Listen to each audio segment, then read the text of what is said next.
now we are joined by two lovely women founded by three young women from DELP, Help a Girl organization, a non-profit organization that aims to build a generation of young, confident women through assisting them with toiletry packages. And the number of girls who miss out for school for the year has escalated so much. It has. And it's absolutely wow. It's, I think for me, more than anything else, it's a social responsibility that we have upon ourselves. So it's very good that we do have, organizations and initiatives that are bring about, awareness around this thing, and not necessarily a thing, but the social issue that we're faced by. But of course, we are joined by Uma, Lisa, and Avi, and I'm glad to tell us more about the incredible work that they do and their organization. Thank you guys so much for joining us today. Thank you for having us. So tell us about Help a Girl Child, its existence. Why was it so necessary for you to start this organization, and the aims and objectives aside? Well, we started the organization in 2020 during the COVID. So I had this idea back in high school. I matriculated 2017. So I had this idea back in high school, but then I did not have the drive to start the organization. And then I've been friends with Avio for a very long time. So I met Avio through her. So when we met together early 2020, we then thought, let's start the initiative. And also we've been getting a lot of DMs from young girls asking us to help them out with toiletries.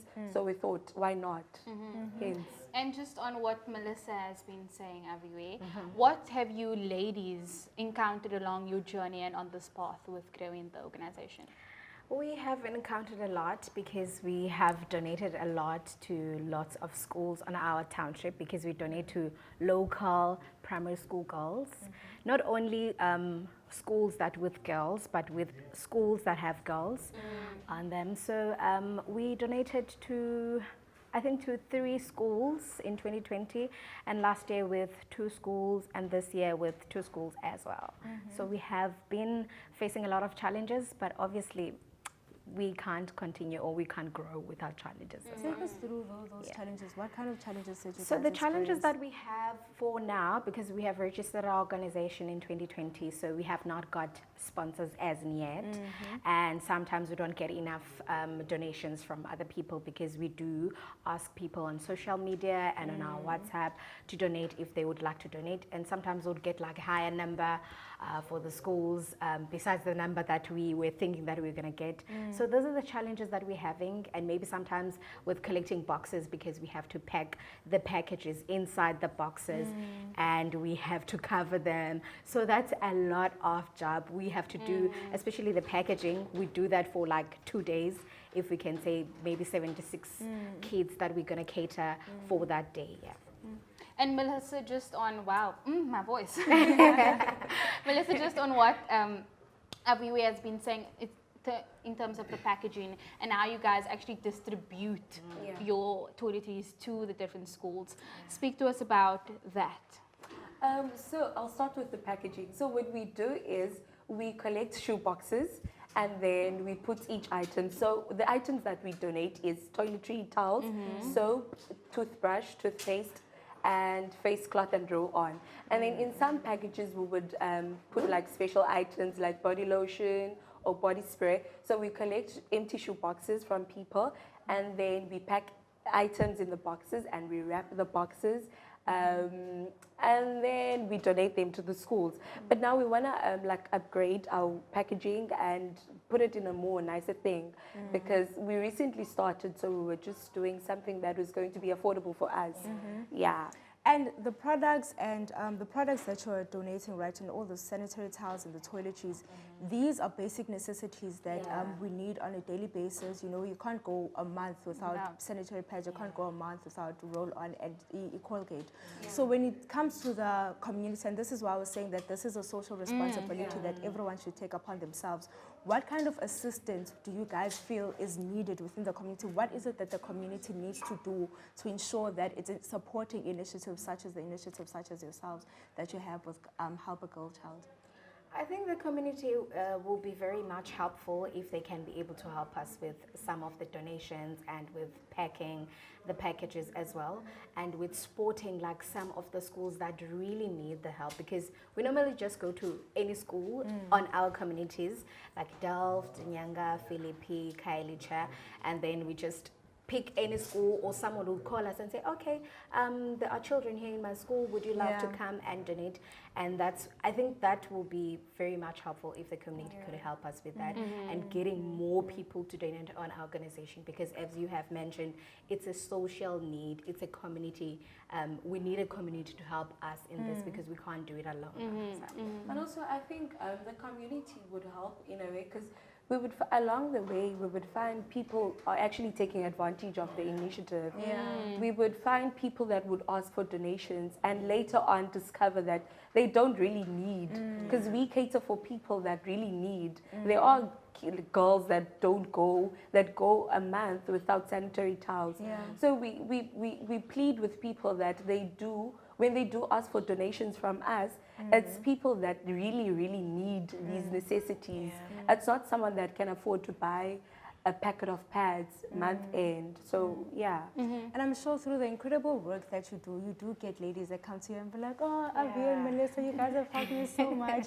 I'm so thankful for umsebenzi oyenzayo. Tell us about, some of the feedback that you've received from abantu enibangcedile.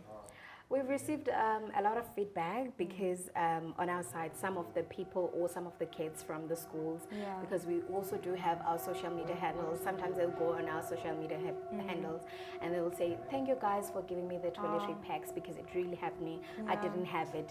And we also donate to abanye abantu as well, not only school kids, maybe umntu that really needs it, or abantu abachelweyo, So they do appreciate a lot what we are doing for them, because we are like akanazo, and we are just there to help out another sister.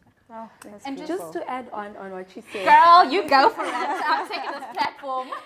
Oh, sorry. Just to add on what she said, the organization is not really based on donating toiletries. We recently had 2 families that contact us, and and they had nothing left. So we collected grocery items, we collected clothing items, and we donated that.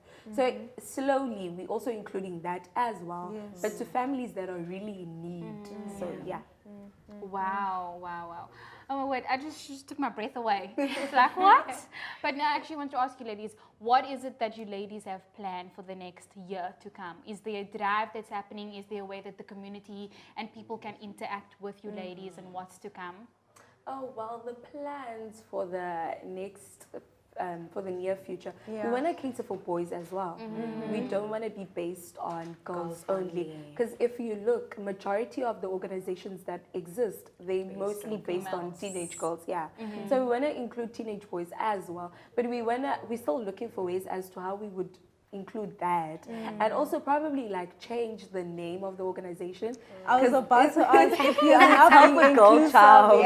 So maybe like slowly change the name as well, and then cater for boys as well. And we also are planning to host the gala dinner next year. Oh, beautiful. So and I think a gala dinner will also be a very nice way of you guys to also sort out sponsorships and very important people to come and to get people that are going to assist you in, building your organization here, and also just getting funding so that all of your projects are a success. Tell us about one project that is very close to your heart. Maybe, let's say it doesn't necessarily have to be something that you're doing currently now, but maybe perhaps a project that you think about, you know what, in the next 3 years or 5 years, this is something that I'd really love to achieve. So for the near future, or what we have planned, we don't want to only be based on Cape Town. We want to be based to all provinces, especially Eastern Cape, because they're really struggling there. If you can see, there are not many organizations that go out to Eastern Cape, like rural areas, to donate toiletry pads or to donate groceries there. We have started already this year, donated, I think there were more than 50 packages to another school in Eastern Cape. So we have started slowly we are getting there. So not only based in Cape Town, but around South Africa. Well, for me, it's a personal thing. However, it aligns with the organization.